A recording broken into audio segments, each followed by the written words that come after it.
Shalom, selamat pagi saudara-saudara. Apa kabar saudara hari ini? Saya percaya saudara ada dalam sukacita Tuhan. Marilah kita berdoa, membaca dan merenungkan firman Tuhan sebelum kita beraktivitas hari ini. Mari kita berdoa. Terima kasih Tuhan untuk hari yang baru yang Tuhan sudah sediakan bagi kami hari ini. Tuhan telah memelihara kami, menjaga dan melindungi kami ketika kami istirahat tidur. Kami sungguh bersyukur karena Tuhan Yesus memberikan kepada kami kesempatan untuk hidup di hari ini. Kiranya kebenaran firman Tuhan menolong dan menuntun perjalanan hidup kami hari ini, supaya kami jangan menyimpang ke kanan ataupun ke kiri. Terpujilah nama Tuhan yang mengasihi kami. Dalam nama Tuhan Yesus Kristus kami berdoa dan mengucap syukur. Amin.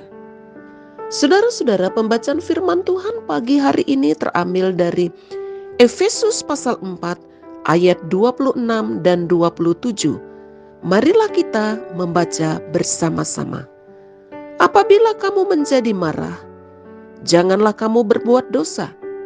Janganlah matahari terbenam sebelum padam amarahmu. Dan janganlah memberi kesempatan kepada iblis. Saudara-saudara yang dikasihi oleh Tuhan, judul renungan kita pagi hari ini, mengelola amarah. Saudara-saudara, kita semua pernah marah. Marah adalah bentuk emosi yang wajar. Tetapi saudara-saudara, sayang tidak semua orang bisa mengelola amarah dengan bijaksana.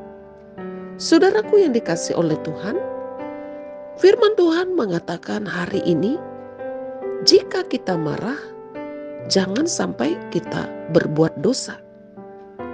Marah jika tidak dikelola, tentu akan berdampak buruk bagi diri sendiri dan juga bahkan bagi orang lain.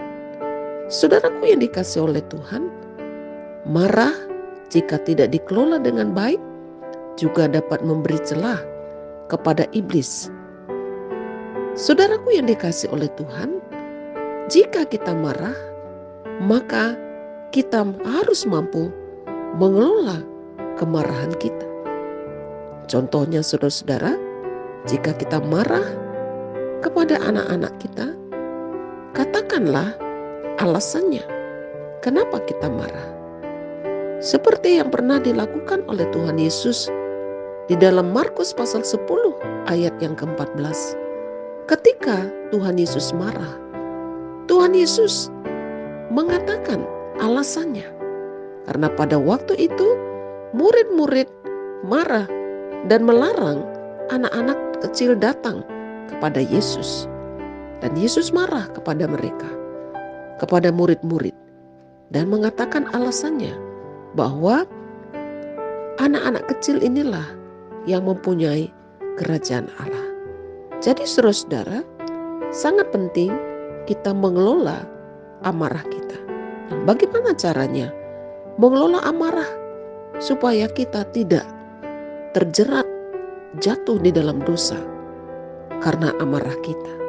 Saudara, ketika kita marah, berdoalah supaya Tuhan menguasai emosi kita, supaya Tuhan mengendalikan emosi kita. Saudaraku yang dikasihi oleh Tuhan, segala sesuatu bisa dan dapat membuat kita marah. Kita bisa marah karena anak-anak kita nakal, susah diatur. Kita bisa marah mungkin karena rekan kerja kita, bawahan kita malas, bahkan tidak bertanggung jawab. Tetapi ketika kita berdoa, minta kepada Tuhan supaya Tuhan menguasai emosi kita, maka amarah kita itu tidak akan menimbulkan dosa. Contohnya, kita tidak akan bertindak secara fisik dan juga melontarkan kata-kata kutuk dan sumpah serapah. Saudaraku yang dikasihi oleh Tuhan, mengelola amarah dengan benar, kita harus menyerahkan kepada Tuhan sehingga kita tidak akan berbuat dosa. Firman Tuhan hari ini mengatakan, kalau kita marah, jangan berbuat dosa. Artinya saudara-saudara, jangan kita melakukan tindakan-tindakan yang di luar kendali kita ketika kita marah. Seperti saya katakan tadi, jangan sampai kita melakukan kekerasan fisik, melontarkan kata-kata kotor yang menyakitkan. Saudara, ketika kita marah, segeralah membereskan hati kita dengan cara melepaskan pengampunan dan minta ampun kepada Tuhan, supaya tidak tumbuh akar pahit di hati kita, tidak tumbuh dendam, dan amarah kita tidak berkelanjutan. Karena firman Tuhan katakan, kalau kita marah, jangan sampai matahari terbenam sebelum padam amarahmu.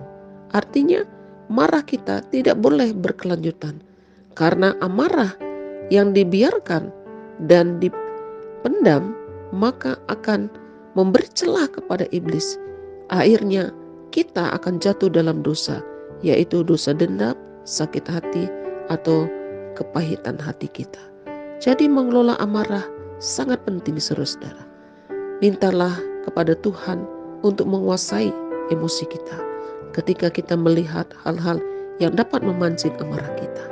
Sehingga ketika hati kita dikuasai oleh Tuhan, kita akan mampu menguasai emosi kita dan kita akan terhindar dari berbuat dosa.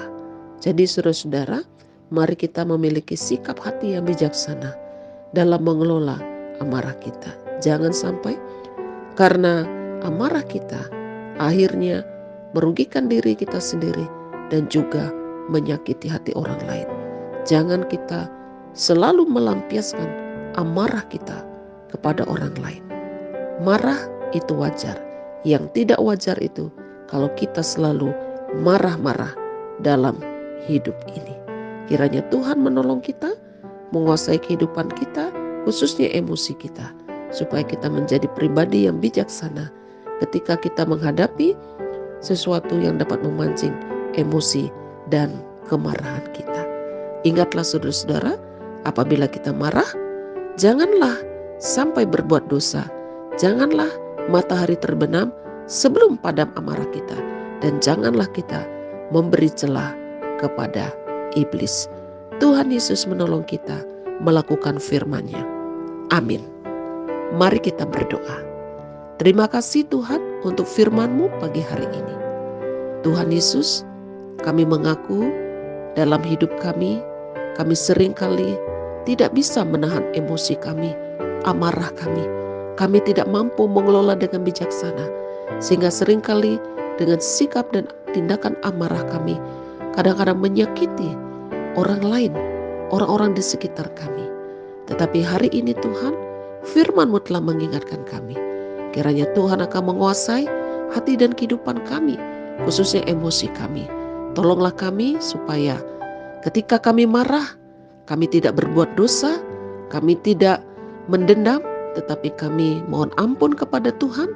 Tolonglah kami Bapa. Terima kasih Tuhan, terpujilah nama-Mu. Hamba berdoa pagi hari ini bagi seluruh jemaat GKO Solo Fide Sentani dan juga saudara-saudara kami yang sudah dengan setia ambil bagian dalam renungan setiap pagi. Ya Tuhan, kiranya Tuhan akan menolong dan membimbing kehidupan kami hari ini, memberkati apa yang kami usahakan dan kerjakan. Kiranya Tuhan akan mencurahkan berkat terbaik atas kehidupan keluarga kami, rumah tangga kami, anak-anak kami, dan juga dalam setiap pelayanan kami. Tuhan, berkati umat-Mu yang saat ini berulang tahun.